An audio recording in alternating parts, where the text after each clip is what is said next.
Well, hello, good afternoon, good evening, and good morning somewhere out there in the world. Happy Saturday. It's 12:30. It's time to eat lunch, but it's also time to learn something, right? And of course, I have an amazing guest today.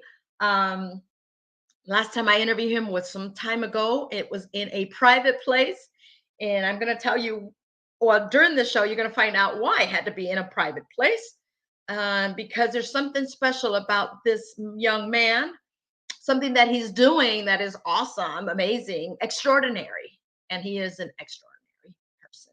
And of course, that's none other than Bill Homann. I don't know if you guys remember seeing this crystal skull in um, Raiders of the Lost Ark, or what's his name? I'm going to bring him up and he's going to talk to you about it. And then he also has it to share it with you.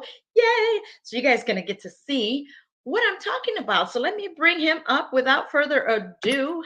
Here is Bill Homan. How are you, Bill?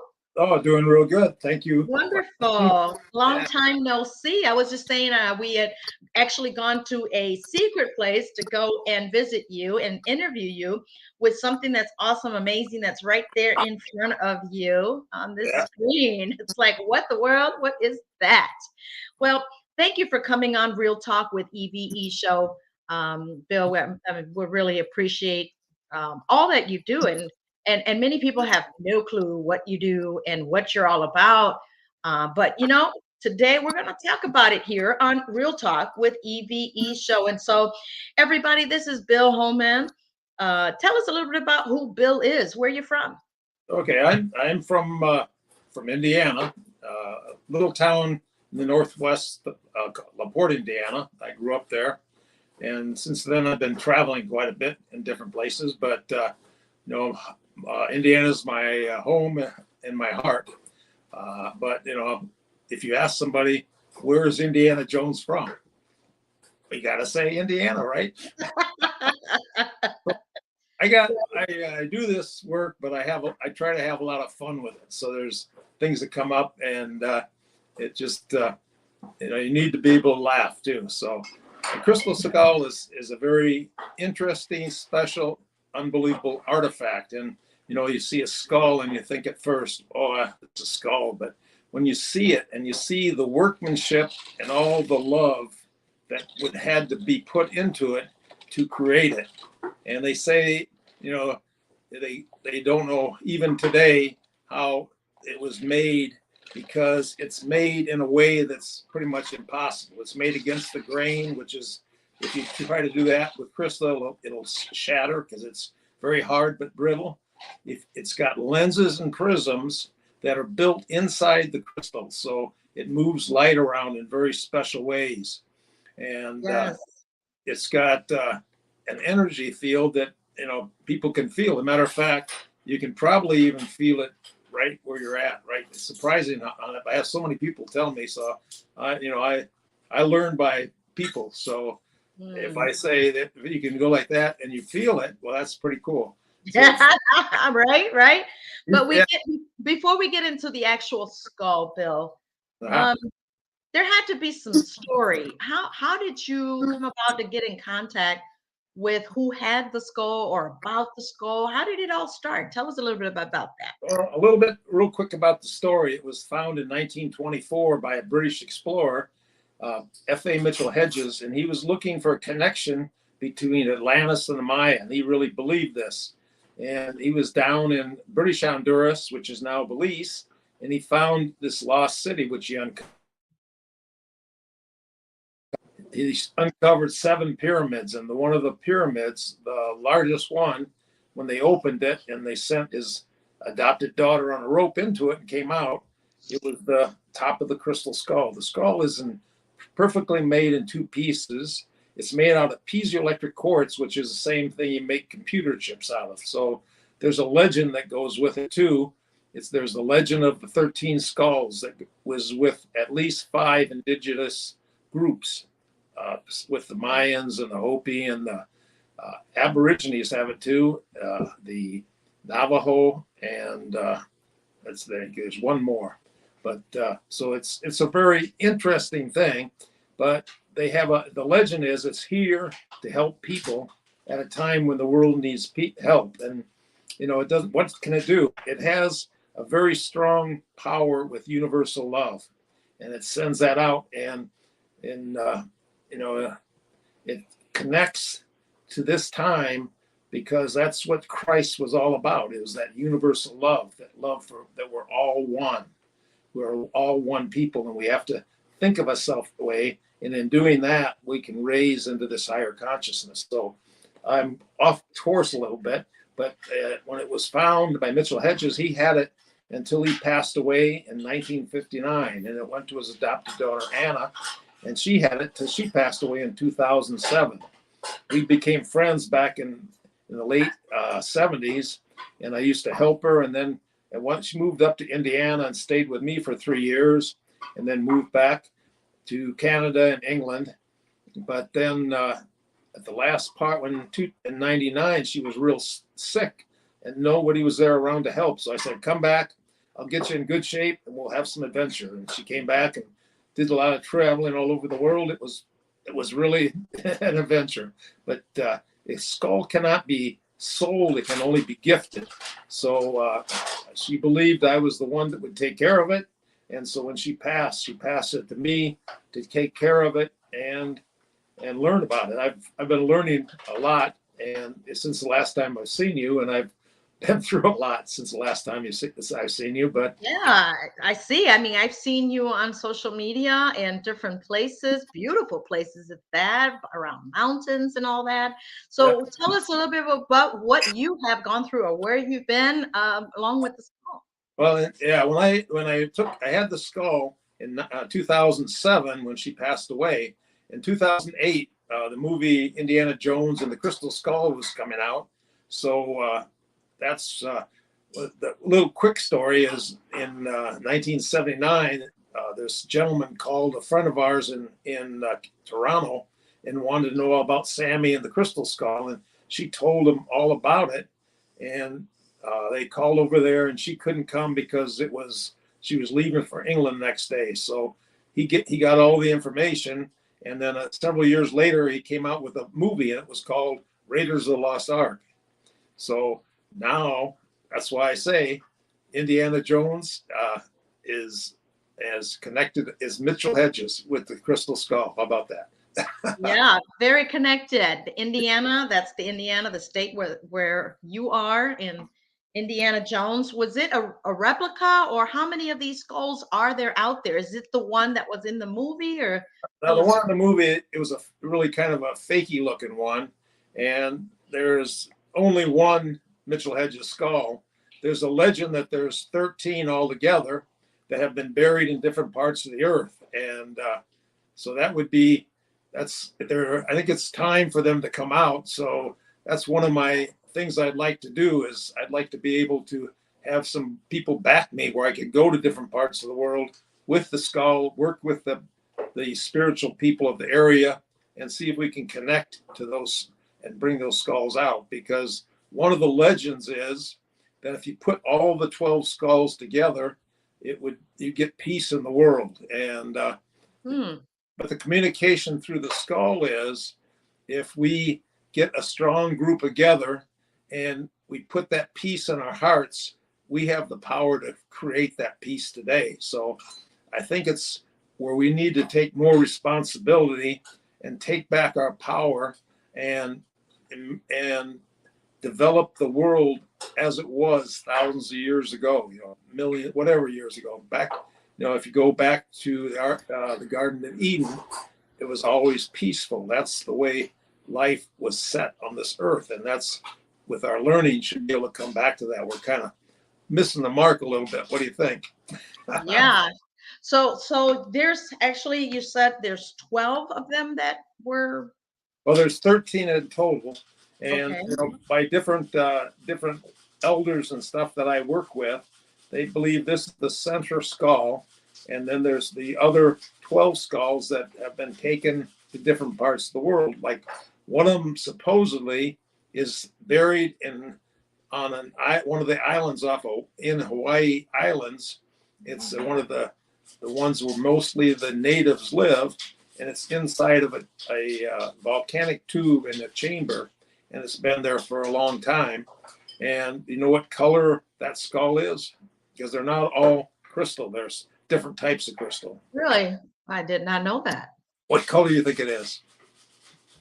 The one you have there in front of me, right there. No, the one in the that's buried in Hawaii. Oh, the one that's buried in One of Hawaii. the 13. Yeah. This is not a test. This is just anything. Say anything. Dark skull. I don't know. It's a red skull. It's A red skull. Yeah, almost like a ruby or something. But Wow. what the legend is, there's a name for it, and the natives call it Pale.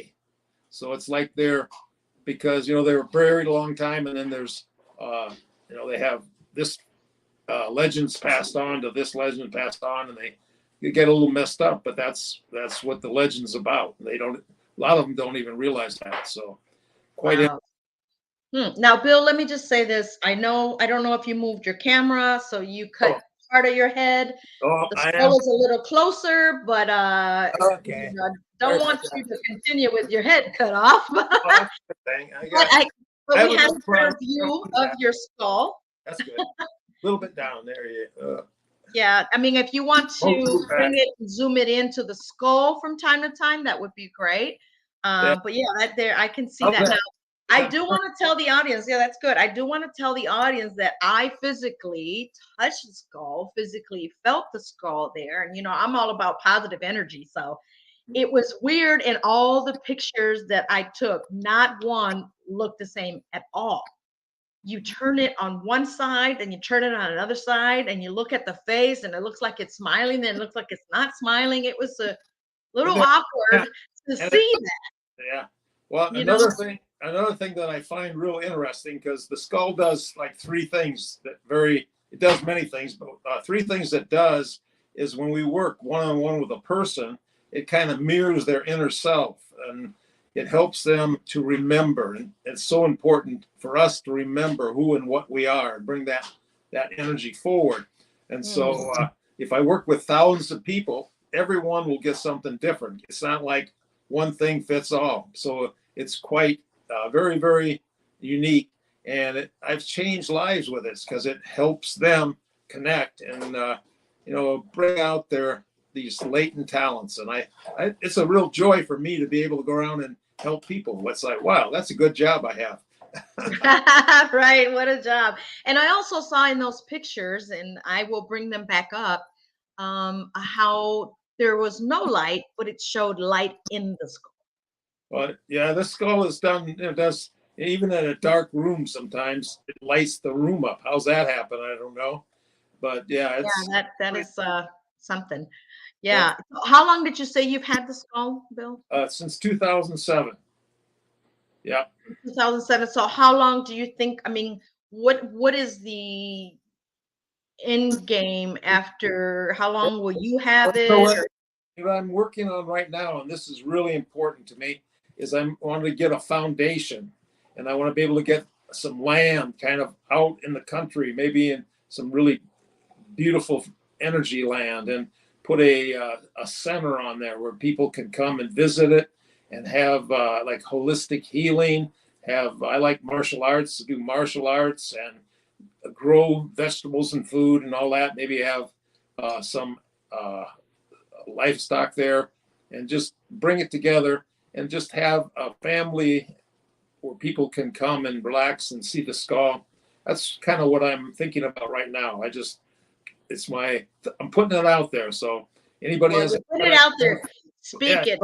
Ideas, we'll take it. There may be somebody out there that say, hey, we'll donate the land. How about that? Let's just put it out there, right? I don't know. Yeah. So yeah. And so this skull, now you shared some pictures within the book that you have, the Mitchell Hedges book, how there was a body or a skull or something that was discovered. But then how old did we say they are saying that the skull is? How old do you say it is? Well, there's no way to date it. It's made out. It's not carbon based, but the technology is a technology that how would you put, if you put lenses and prisms inside this crystal, it would, the only way they can do it now is at the space lab, growing it like real almost one crystal, one atom at a time. So it's not like, how'd they do something this big and make it so perfect? There's a perfect 90-degree curve that comes up from the bottom and turns and goes out the eyes. And I could see maybe the natives in some cave someplace have it sitting on like a rock, and underneath there was a fire, and everybody was there in this dark cave, and all of a sudden they moved the rock behind and opened up a little channel, and the light came through and shot out the eyes. Do you think that would get the natives pretty good? Yeah, I would think so. And That sounds like I sounds mean, like an adventure, huh? right? I mean, in looking at the skull, you're like, what kind of tool was used to make it? Right. And there's really no tool marks on it, and Right. it's how it's made is like nobody knows. But you know what? It's here, and that's the kind of thing. Once you see it, it's not like, oh, you saw it in a book or something. It's right here, and It's physically you can see their it, physical form. and Yeah. you can feel that warm energy. It's like a real peaceful energy that's kind of has. I don't know. Can you feel it? I know some people really can. So Well, for those of you that are watching, tell us. I'm going to be looking at the actual comments Mhm. of what you guys will comment. We're going to respond to you after the show. Share this. This is interesting information. I mean, this is history. Go to mitchellhedges.com to find out more about this skull and its facts. It's also on Wikipedia. I mean, there's a lot of information out there. It touches a little bit on Indiana Jones, of course, and we talked about that. But the actual skull itself has the teeth, the eyes, the mark of where the nose is. I mean, right? I mean, because they can't really see Yeah, good yeah. on the camera, but it is a human skull hard It's stone carving. anatomically correct too, and that's really hard. How do they do that?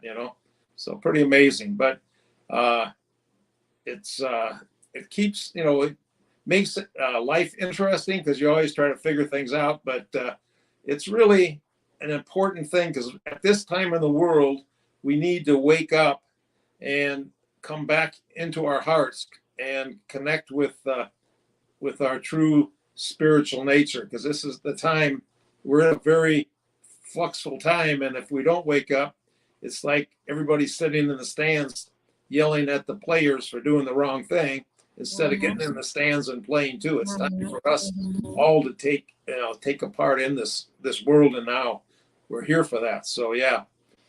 Oh, another thing interesting is Yes. that I found some old papers from Mitchell Hedges, and I went through it. And one of them was a paper. It was from the head of British intelligence, and it was written to Mitchell Hedges, and it was didn't make sense at all. It's like coded type letter, but I had it, and I thought, oh, this is pretty neat.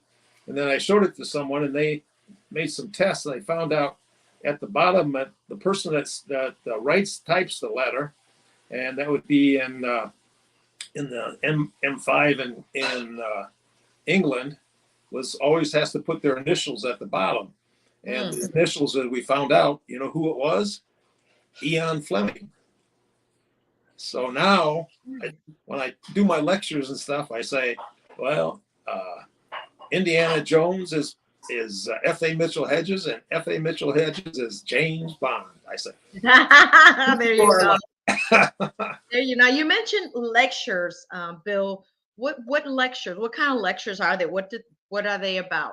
Okay, Not well, skull, but I think what? a lot of it is, people are interested in the story and everything like that. They want to know about it, and so I usually, I'm getting pretty good at telling a story because I've told it a few times. But I'm going to be going out to a place called Contact in the Desert, and it's near Joshua Tree, California.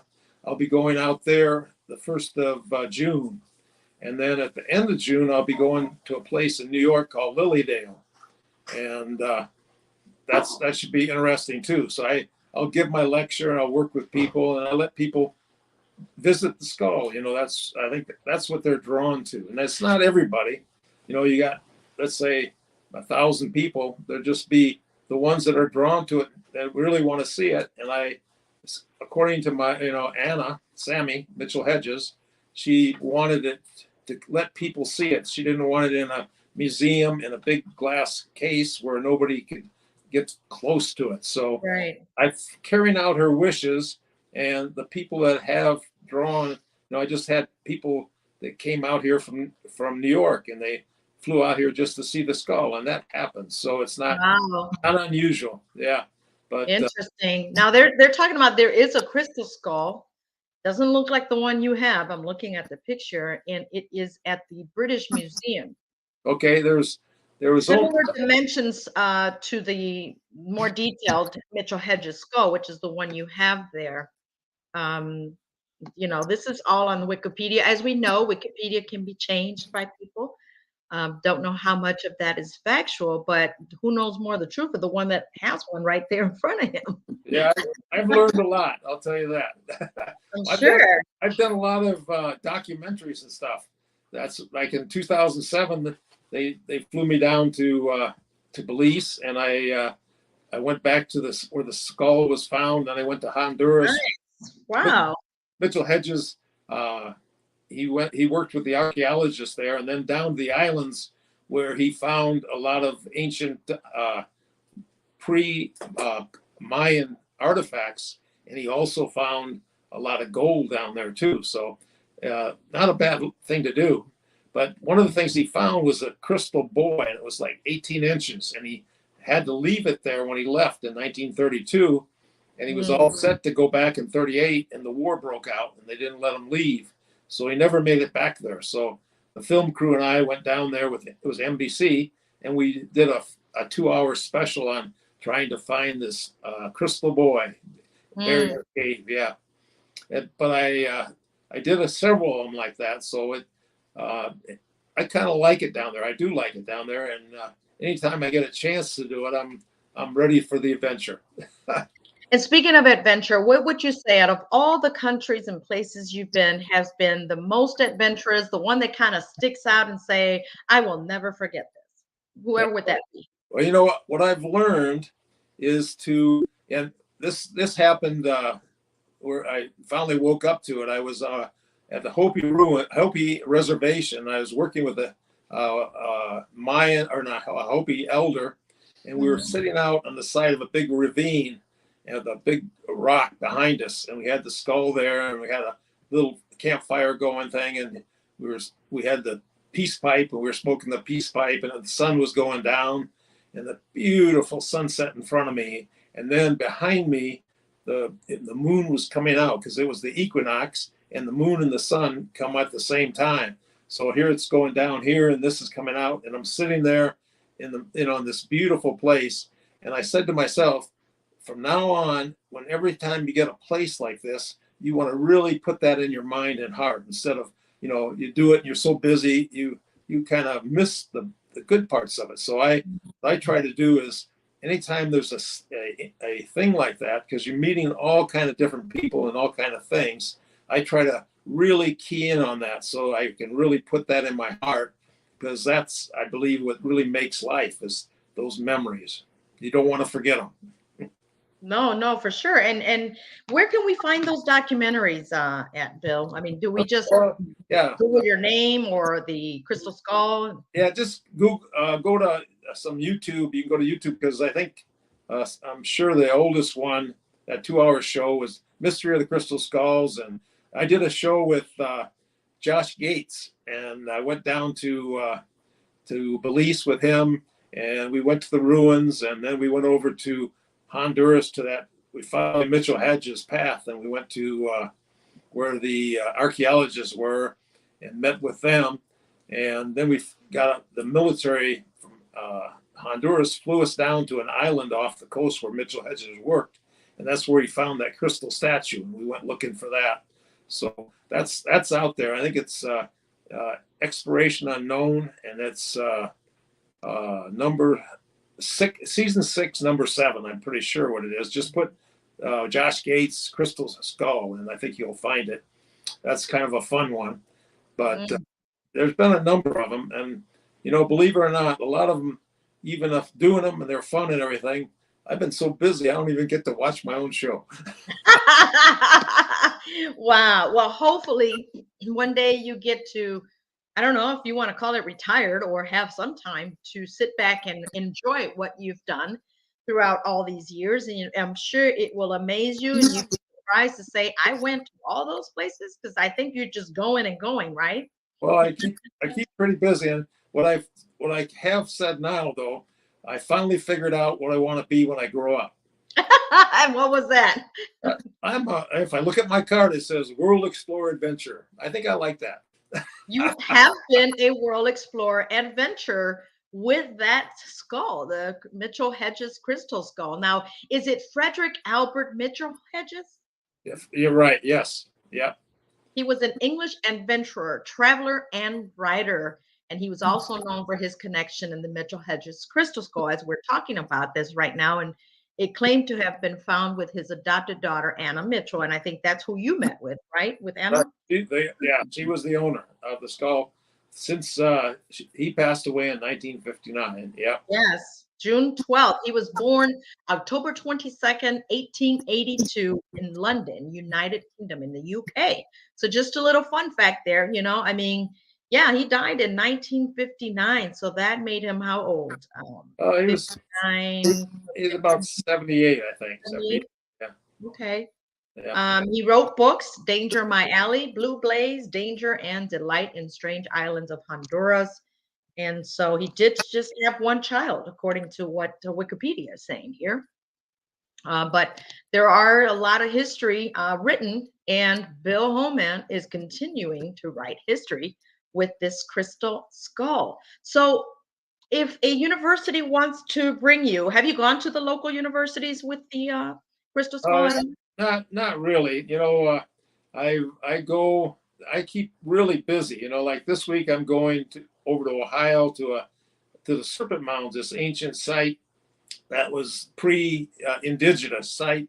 It's like a crystal skull that's hit in an area where a meteor hit the earth like 400,000 years ago, and so it has a very interesting energy. But I'm going to be there this weekend, and it's just there's a lot of things that keeps piling up. But I'm ready to learn. I'm ready to open, and I'm ready for adventure. So it's not I'm following what I like, and that's the whole key to life. If you have a chance to do something, and there's something you don't like and do like, find the thing you like. It really makes life better. That's what you're doing what you're doing, not because you have to. You love it. And I love it. I enjoy it. Yeah, I empty every day. I said, when I die, I'm going to die empty, because what I know, I share every single day. And of course, if I know Bill Homann and this crystal skull, why can't you, as my audience, get to know him as well? So any last minute thing you want to share with us, Bill? We have about another minute or so. Okay. This is a great interview. It's short, but you can always visit into the website. Go to mitchellhedges.com. Anything else you want to share, Bill? Okay, yeah, on the mitchellhedges.com, there's two short little clips, and one of them was taken at the Serpent Mound several years ago, but it's working with one of the top indigenous chiefs, Chief Golden Eagle, and he's working with me on it there. But it's just a short little clip, but you get to see the skull at different angles, and you can see it. It's a clean, good shot. So if you're interested, take a look at that. It's pretty interesting. It's very interesting. So yeah. Certainly will. And you can find him. Just Google Bill Homann and you will find a lot of things out there. You'll find him on Wikipedia. You'll go to also Mitchell Hedges, the crystal skull. You'll find a lot of information. And I'm going to share the interview that we did on location so that you can actually get to see it more close up. And with that one, you have all the different pictures of those are those old slides that they did down when they went to the expedition, and this is where you put your head underneath the cloth and hold up the glass plates. And what they did back then, let's say you had something was where a treasure was hidden or something was found, they Mhm. would use the camera to take a picture of it because it wasn't really that easy. But if you wrote it down on something, Mhm. you could get lost. Somebody else could find it or whatever. But if you take a picture of it, then it restores your memory and say, oh, there's the place right there. And then you can go back and find it. So there's a lot of those pictures have some secrets in them too, you know? Mm. Well, certainly sounds interesting. And one of these days, I'm going to follow you with a camera, Oh, you even if know, it's out of state. I'm I'm in September. I'm going to Ecuador to Talos. This cave, and back in 1976, Armstrong went down there with a group of explorers exploring the cave because it has a lot of history where it's supposed to be a lot of ancient pre-cultures they found there. Plus, they found these gold tablets. So he was mm, down there, and now I'm going to go down there. But you go up a river in a boat, then you go across the trek through the jungle, and then you get to these caves, and you have to rappel 250 feet straight down. But wow. Wow. Well, let me know if they don't mind an extra visitor to go with. okay, you got your camera. Let's go. Let's do it. I'll get my camera and we're ready to rock and roll. I got my passport. So All I right. am ready, Bill. I am ready. So Well, so nice guys, seeing you. It's been nice. It's been a while, but it's been good. And you're doing good stuff in the world because you're bringing people and letting. It's neat to you're helping the people, but you're changing people with the knowledge. So it's cool. awesome. It's all my pleasure in doing what I'm supposed to be doing. I love what I do. And Bill, this won't be the only time you're coming on Real Talk with E.V.E. We're going to bring you back so you can tell us more stories about where this goal has been and the discoveries that you have gotten out of each place that you go. So I'm sure there's a lot more to learn. And thank you, Bill, for coming on this show on Real Talk with E.V.E. And guys, you comments, we're going to respond back to you. And so thank you once again, Bill. Okay, You I be safe. just Yes, last thing I want to say, yes, go ahead. are you ready for adventure? I am ready for some All adventure. right. Yes, yes, yes. Until next time, we'll see you Okay. again. Okay, Thank you, bye-bye. Bill. Appreciate you. Well, you guys heard Bill Homann. Look him up, and you'll find a lot of discoveries with that crystal skull. And let me tell you how I saw it, what I saw. It was amazing, and you just cannot fathom the thought of what tool was used to make that. It's something else. So, on that note, I do have to go. Thank you for joining me here on Real Talk with EVE. And I gotta say this: God loves you, and I do too. So.